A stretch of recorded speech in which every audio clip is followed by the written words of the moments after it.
Hello, and welcome to another episode of In Like Cyn.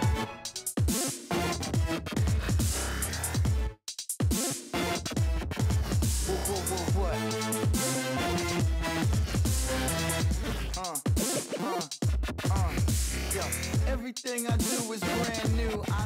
And today we are here. We are at Ocean Park Beach, and behind me, the sun is starting to make its magical descent into the ocean.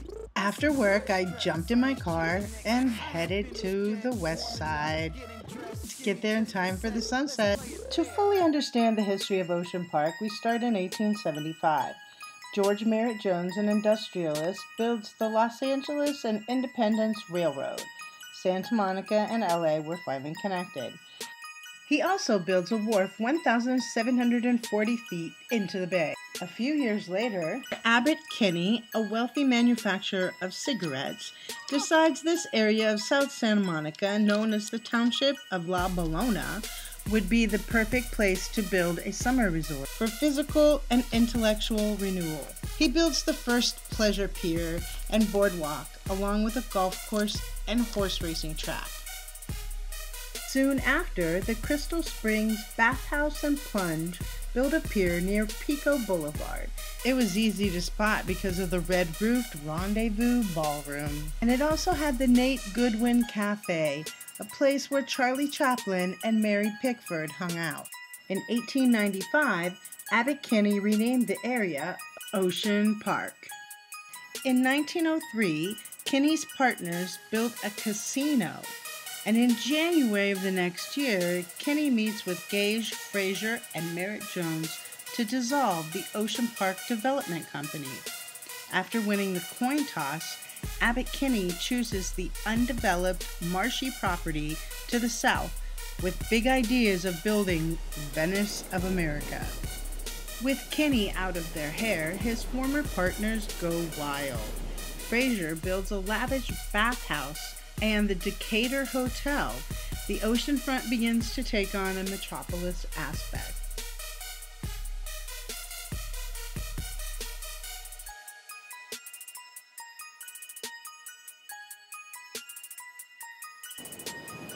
In 1905, the Ocean Park Pier is built. It becomes known as the Playground of the West. This promenade consisted of casinos, cafes, and game parlors. In 1907, Ocean Park is split in two, and half is absorbed by Santa Monica and half by Venice.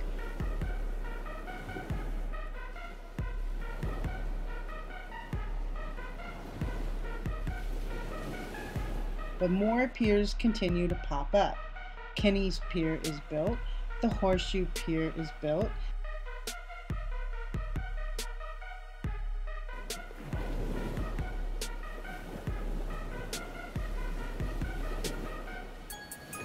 and a few years later, Fraser's $1 Million Pier, which incorporated the existing Horseshoe Pier at 1,250 feet long and 300 feet wide. It's the largest amusement pier in the world. So everybody who comes to Southern California, they come here to the beach. But where we're at right now, up that way is Santa Monica, and down that way is behind us is Venice Beach.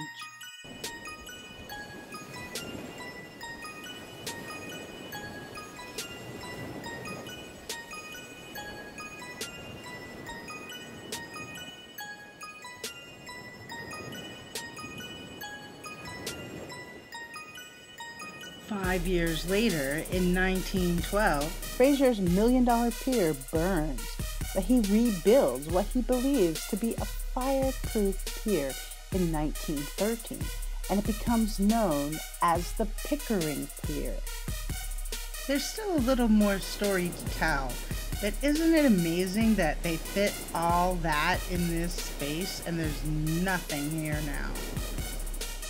In 1915, the Ocean Park Pier succumbed to the same fate as all the other piers before it. It burned. Lick's Dome Pier was built in 1922, located at the foot of Navy Street. So close to the Pickering Pier, they seemed as if they were one. Lick's was known for the Bon Ton Ballroom, later to be renamed the Argonne. Dance marathons, also called walkathons, were an American phenomenon in the 1920s. They were human endurance contests in which couples danced almost non-stop for hundreds of hours, as long as a month or two, competing for prize money. In 1928, downtown Los Angeles banned marathon dancing, and Ocean Park became the place to come to dance. In 1920, the Pickering Pier was doubled in size, and the Abbot Kinney Pier burned in a fire. January 6, 1924. In what is known as the Sunday Morning Pier Fire, a fire that started in the Ritz Cafe kitchen, destroyed both the Pickering and the Lick's Pier. It was never fully explained how the fire spread so quickly. Some thought the rubbish beneath the pier was set ablaze. The Lick's Pier was immediately rebuilt, but the Pickering was never rebuilt. And even more piers were built.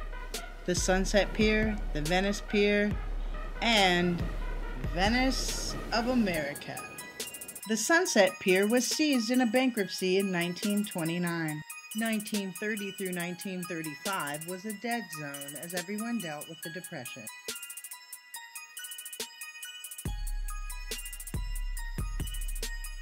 In 1951, Lawrence Welk was hired to increase the crowds. Over the years, the landscape of piers kept changing.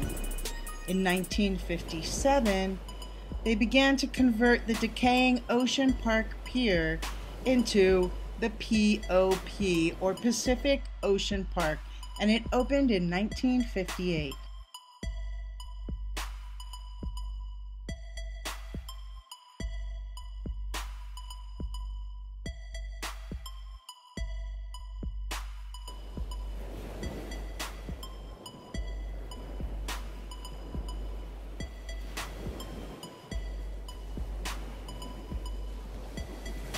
The Lawrence Welk Show was broadcast from the Pacific Ocean Park Pier. The last of the Ocean Park piers, Pacific Ocean Park, was forced into bankruptcy in 1967. The abandoned pier succumbed to fire in 1970. The remnants of the pier were demolished in 1974.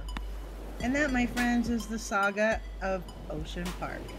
The rich history of this area makes it hands down my favorite beach in LA.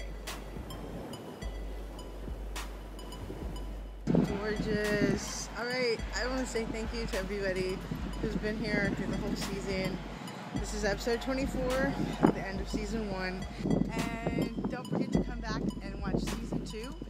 This is the end of season 1. For all of you who've been here, thank you for watching my show, watching the sunset with me. Thank you, everybody. Tune in next season.